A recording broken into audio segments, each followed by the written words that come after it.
Numerical number 10.6 है, a wooden bar vibrating into the water surface in ripple tank.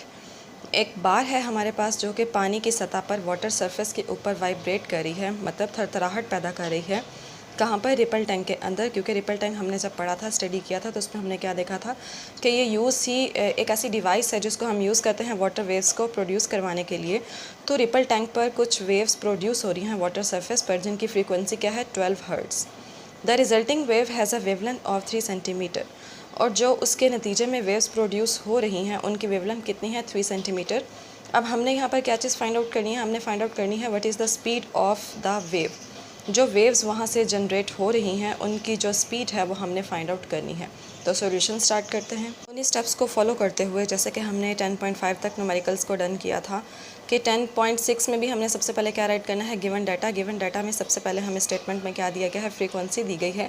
किसकी frequency? जो waves generate हो रही थी रिपल टैंक में वाटर सरफेस पर। तो फ्रीक्वेंसी है 12 हर्ट्ज़। वेवलेंथ दी गई है हमें वेव की 3 सेंटीमीटर, और वेवलेंथ को हमें पता है हम किससे शो करते हैं? लैम्डा से।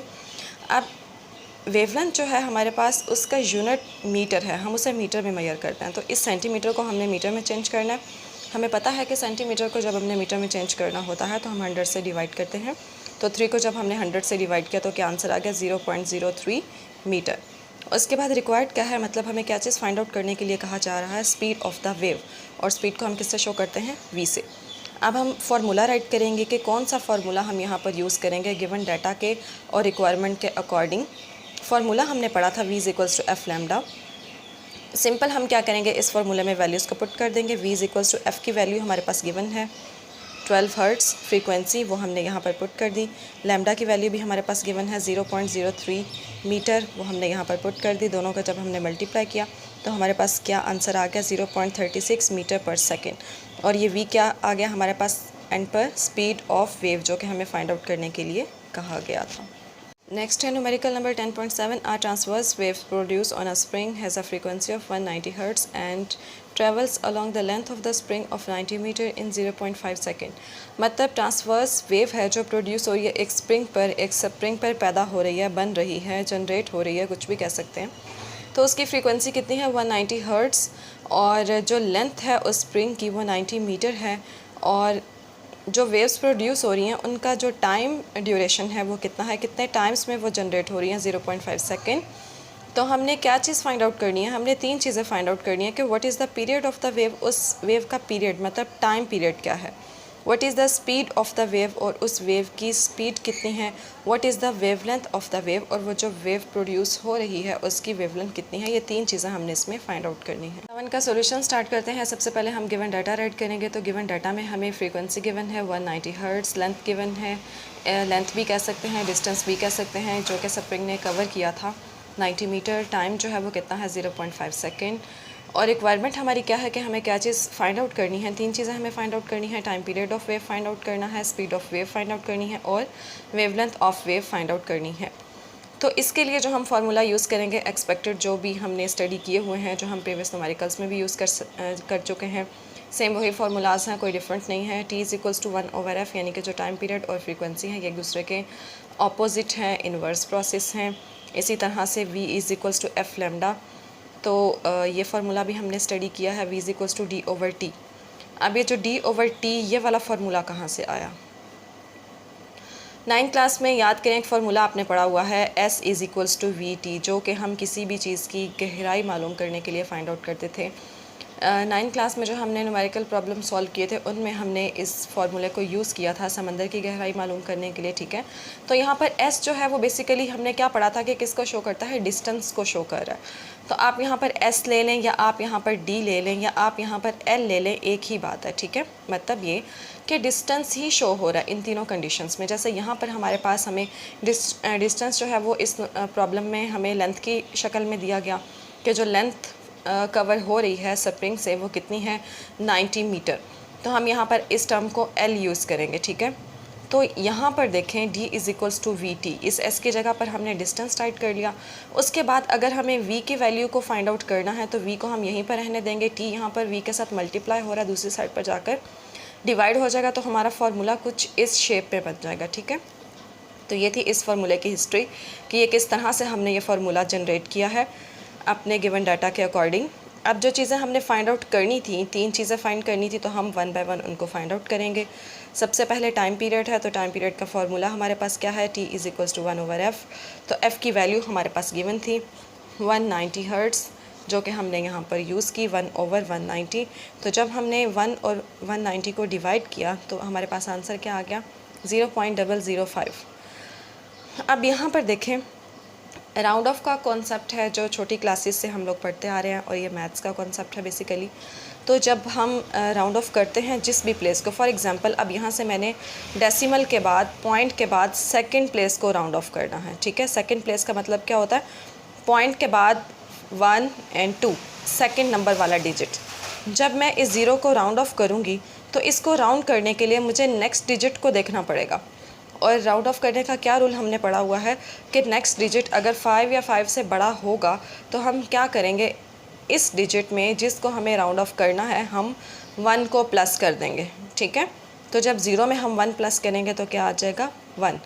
तो आंसर हमारे पास क्या आ गया, t is equals to 0.01 second. और ये किस तरह से आया है, हमने सेकेंड डेसिमल प्लेस को राउंड ऑफ किया है।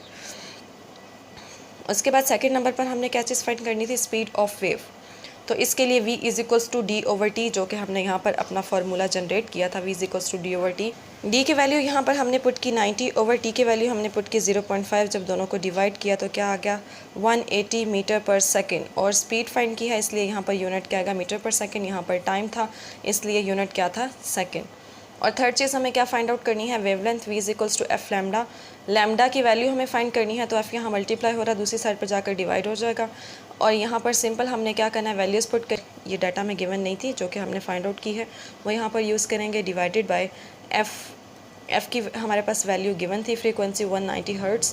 तो जब हमने दोनों को डिवाइड किया हमारे पास क्या आंसर आ गया, लैम्डा का 0.95 मीटर। और लैम्डा है इसलिए इसका यूनिट जो है वो मीटर है। तो 10.7 का सोल्यूशन यहाँ पर कंप्लीट हो गया। नेक्स्ट है हमारे पास 10.8, water waves in a shallow dish are 6.0 cm long. At one point the water moves up and down at a rate of 4.8 oscillations per second. What is the speed of the water wave? What is the period of the water wave? अब यहाँ पर हमें क्या काम करना है, water wave जो है एक डिश में हमारे पास है और जिसकी लेंथ कितनी है, 6.0 cm लॉन्ग। एक ऐसा पॉइंट आता है जहाँ पर वाटर जो है वो up and down movement start कर देता है, ठीक है। और वो जो ऑसिलेशंस होती हैं उनका रेट क्या है, 4.8। एक सेकंड में कितनी ऑसिलेशंस होती हैं, पर सेकंड का मतलब होता है एक सेकंड में 4.8 ऑसिलेशंस होती हैं। मतलब जो वाटर जो है अप एंड डाउन जाता है, पानी ऊपर नीचे जब मूव करता है तो ऑसिलेशंस कितनी प्रोड्यूस होती हैं, 4.8 पर सेकंड। अब हमें क्या बताना है यहाँ पर, what is the speed of the water wave, कि वो जो वेव्स थी, वाटर वेव्स थी, उनकी स्पीड कितनी है। What is the period of the water wave, उन वेव्स का टाइम पीरियड क्या है। तो सॉल्यूशन स्टार्ट करते हैं। सॉल्यूशन है, सबसे पहले हम गिवन डाटा राइट करेंगे। लेंथ ऑफ वेव, जो वेव हमारे पास डिश में प्रोड्यूस हो रही थी उसकी लेंथ कितनी थी, 6.0 सेंटीमीटर। मतलब ये कि वो जो वेव की लेंथ है उसे हम डिस्टेंस भी कह सकते हैं उसका, कि उसने कितना डिस्टेंस कवर किया, जिस लेंथ तक वो पहुंच पाई, 6.0 सेंटीमीटर। और यहाँ पर डिस्टेंस हम मीटर में लेते हैं, इसलिए सेंटीमीटर को हम चेंज करेंगे मीटर में। और मीटर में जब हम चेंज करते हैं सेंटीमीटर को, तो हमें पता हम 100 से डिवाइड करते हैं। तो 6 डिवाइडेड बाय 100 जब हम करेंगे तो हमारे पास क्या आ जाएगा, 0.06 मीटर। फ्रीक्वेंसी गिवन है हमारे पास 4.8 हर्ट्ज़। अब क्या चीज़ हमने फाइंड आउट करनी है, रिक्वायरमेंट में हमारे पास क्या है, रिक्वायर्ड स्पीड ऑफ वेव्स, कि उन वेव्स की स्पीड कितनी थी और पीरियड ऑफ वेव्स के उन वेव्स का टाइम पीरियड कितना था। तो हम सबसे पहले अपना फार्मूला राइट करेंगे कि कौन सा फार्मूला यूज़ करके हमने इन दोनों चीज़ों को फाइंड आउट करना है। तो सिंपल जो टाइम पीरियड होता है उसको फाइंड करने के लिए तो हमारे पास 1/f है। हमें पता है कि टाइम पीरियड और फ्रीक्वेंसी एक दूसरे के ऑपोजिट होते हैं, इनवर्स प्रोसेस हैं एक दूसरे के। और इसी तरह अभी हमने 10.7 में जो फार्मूला यूज़ किया है, जिसकी मैंने आपको हिस्ट्री बताई है कि ये हमने कहाँ से लिया है फार्मूला, 9th क्लास में हम फार्मूला यूज़ करते हैं, S is equals to VT। तो S वहाँ पर किसको शो करता है, डिस्टेंस को शो करता है। ये सेम वही फार्मूला यहाँ पर हम यूज़ करें, V is equals to D divided by T। Calculations करेंगे सबसे पहले हम, तो कैलकुलेशंस में हम पीरियड ऑफ वेव को फाइंड आउट करेंगे और स्पीड ऑफ वेव को फाइंड आउट करेंगे, ठीक है। तो पहले हम पीरियड ऑफ वेव को फाइंड आउट करेंगे। क्यों फाइंड करेंगे, क्योंकि जो इसका आंसर आएगा ना t, वो t हमें यहाँ पर यूज़ करना है इस फॉर्मूले में, ठीक है। क्योंकि t हमारे पास मौजूद नहीं है, हमें गिवन डाटा में टाइम नहीं दिया गया, टाइम हमने ही फाइंड आउट करके बताना है। तो हम पहले किसको फाइंड आउट करेंगे, पीरियड ऑफ वेव्स। तो t is equals to 1/f, इसकी आपने यहाँ पर नंबरिंग कर लेनी है 1, ठीक है, और इसकी कर लेनी है 2। t is equals to 1/f, t is equals to 1/f की वैल्यू हमारे पास गिवन है फ्रीक्वेंसी की 4.8। जब हम इनको डिवाइड करेंगे तो टाइम पीरियड हमारे पास कितना आ जाएगा 0.21 सेकेंड्स। अब हम सेकंड नंबर पर क्या चीज़ फाइंड आउट करेंगे, speed of wave find out करेंगे, जिसका फार्मूला है v is equals to d/t। d की वैल्यू हमारे पास गिवन है 0.06 मीटर ओवर t, जो हमने यहाँ पर फाइंड आउट किया है टाइम, वो हम यहाँ पर यूज़ करेंगे। तो जब इनको डिवाइड करेंगे तो हमारे पास v आ जाएगा। v का क्या मतलब है यहाँ पर, स्पीड ऑफ वेव। तो स्पीड ऑफ वेव कितनी है 0.29 मीटर पर सेकेंड, और टाइम पीरियड कितना है 0.21 सेकेंड। यही दो चीज़ें हमें फाइंड आउट करने के लिए कहा गया था। नेक्स्ट है हमारे पास 10.9 at one end of a ripple tank 80 cm across a 5 Hz vibrator produces waves. Wavelength is 40 millimeter. Find the time the waves need to cross the tank. अब यहाँ पर हमने क्या चीज़ फाइंड आउट करनी है और क्या हमें बताया जा रहा है। सबसे पहले तो यहाँ पर टर्म यूज़ हो रही है रिपल टैंक, जिसके बारे में हमने बहुत डिटेल में पढ़ा था कि ये एक ऐसी डिवाइस है जिसको हम वाटर वेव्स प्रोड्यूस करने के लिए इस्तेमाल करते हैं, ठीक है। तो इसमें एक वाइब्रेटर यूज़ होता है, और उस वाइब्रेटर के बारे में हमने क्या पढ़ा था, जिसे हमने पैडल का नाम भी दिया था जब हमने इसकी कंस्ट्रक्शन की थी। तो उसमें जो वाइब्रेटर है वो वेव्स को प्रोड्यूस करने के लिए इस्तेमाल होता है, ठीक है। तो लेंथ हमारे पास गिवन है 80 सेंटीमीटर। 5 हर्ट्ज से हमें पता चला कि हर्ट्ज किसका यूनिट है, फ्रीक्वेंसी का। तो इसका मतलब है कि 5 हर्ट्ज हमें क्या गिवन है, इसकी फ्रीक्वेंसी गिवन है। अब यहाँ पर हमने क्या चीज़ बतानी है, वेवलेंथ भी हमें गिवन है 40 मिलीमीटर। हमने वो टाइम बताना है कि जो वेव्स प्रोड्यूस हो रही हैं रिपल टैंक में वाइब्रेटर की मदद से, उनको कितना टाइम चाहिए होगा उस टैंक को क्रॉस करने के लिए। ये हमने इसमें बताना है। बेसिकली हमने टाइम फाइंड आउट करना है इसमें, ठीक है। तो सॉल्यूशन स्टार्ट करते हैं। हमेशा की तरह सबसे पहले हम गिवन डाटा राइट करेंगे। लेंथ हमारे पास गिवन है 80 सेंटीमीटर, लेकिन हमारे पास यूनिट होना चाहिए लेंथ का मीटर। तो हम यहाँ पर सेंटीमीटर को मीटर में चेंज करने के लिए हम 100 से डिवाइड करेंगे। 80/100 इज़ इक्वल्स टू 0.8 मीटर। अब ये जो हमारा सेंटीमीटर था ये किस में चेंज हो गया, मीटर में। फ्रीक्वेंसी गिवन है हमारे पास 5 हर्ट्ज, वेवलेंथ भी गिवन है 40 मिलीमीटर, जबकि हमें पता है कि वेवलेंथ को हम मीटर में मेजर करते हैं। तो यहाँ पर हम मिलीमीटर को मीटर में चेंज करने वाले हैं। इसके लिए हमें पता है कि मिलीमीटर को जब भी हमने मीटर में चेंज करना होता है तो हम 1000 से डिवाइड करते हैं। तो हम जब 40 को 1000 से डिवाइड करेंगे तो हमारे पास आंसर आएगा 0.04 मीटर। अब रिक्वायर्ड क्या है, रिक्वायर्ड का मतलब हमें क्या चीज़ फाइंड आउट करने के लिए कहा गया, टाइम टेकन, कि कितना टाइम लगेगा वेव्स को टैंक से बाहर आने में, कि वो क्रॉस कर जाएँ टैंक को, ठीक है। तो टी हमें फाइंड आउट करना है। बेसिकली फार्मूला जो हम यूज़ करेंगे इसके लिए v is equals to F lambda, और सेकंड फार्मूला हम यूज़ करेंगे v is equals to d/t। Calculations क्या है, v equals to F lambda. यहाँ पर f की वैल्यू भी हमारे पास गिवन है, लैम्डा की वैल्यू भी गिवन है, वो हमने यहाँ पर पुट की। तो v हमारे पास क्या आ गया 0.2 मीटर पर सेकेंड। v हमने क्यों फाइंड आउट किया, v हमने इसलिए फाइंड आउट किया क्योंकि हमें टाइम फाइंड आउट करना था, और टाइम के लिए जो हमने फार्मूला लगाना था वो क्या था, v is equals to d/t। तो यहाँ पर हमारे पास v होगा तो हम इस फार्मूले को सॉल्व कर पाएंगे। यहाँ से हमें फाइंड आउट क्या करना है, t फाइंड करना है। तो हम क्या करेंगे, t और v की प्लेसेस चेंज कर देंगे। t यहाँ डिवाइड हो रहा है, यहाँ पर जाकर मल्टीप्लाई हो जाएगा, v यहाँ मल्टीप्लाई हो रहा है, यहाँ आकर डिवाइड हो जाएगा।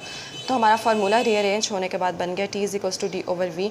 जब हम यहाँ पर d और v की वैल्यू पुट करेंगे तो हमारे पास जब डिवाइड करने के बाद आंसर आएगा तो वो क्या आएगा, t is equals to 4 seconds. ये हमारे पास टाइम आ गया है।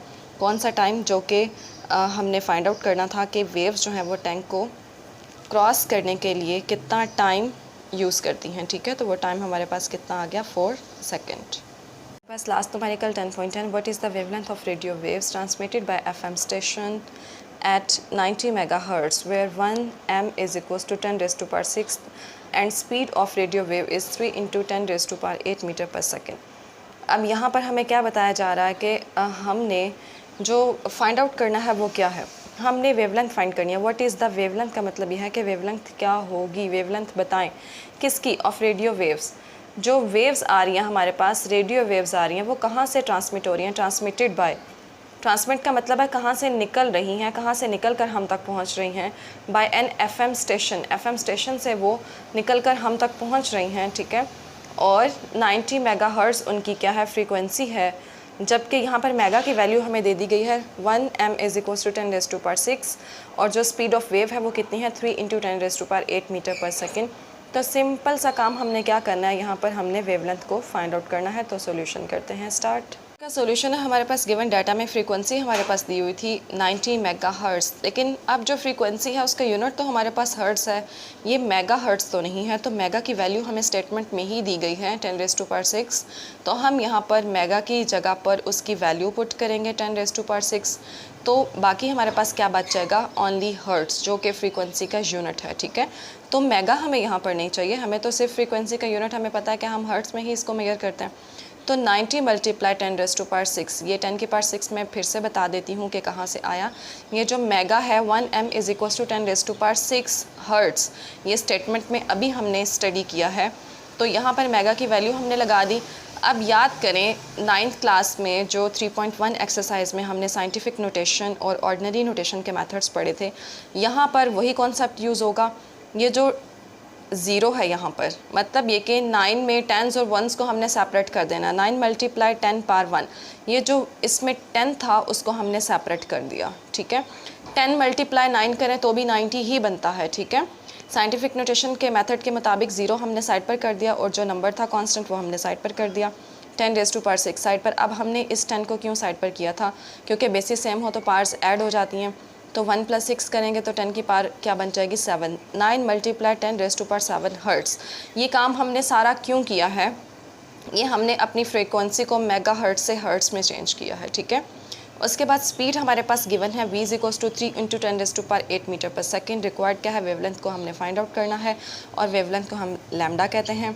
फार्मूला हम क्या यूज़ करेंगे, v = f लैम्डा, और लैम्डा की वैल्यू हमें फाइंड करनी है। तो f यहाँ लैम्डा के साथ मल्टीप्लाई हो रहा है, दूसरी साइड पर जाकर v के साथ डिवाइड हो जाएगा, यानी कि lambda = v divided by f। ये हमारा फार्मूला जो है अरेंज हो गया। कैलकुलेशंस करेंगे, v और f की जो वैल्यूज़ हमारे पास गिवन है, सिंपल v की वैल्यू क्या गिवन है 3 × 10⁸ डिवाइडेड बाय f की वैल्यू क्या गिवन थी हमारे पास 9 × 10⁷ हर्ट्ज़।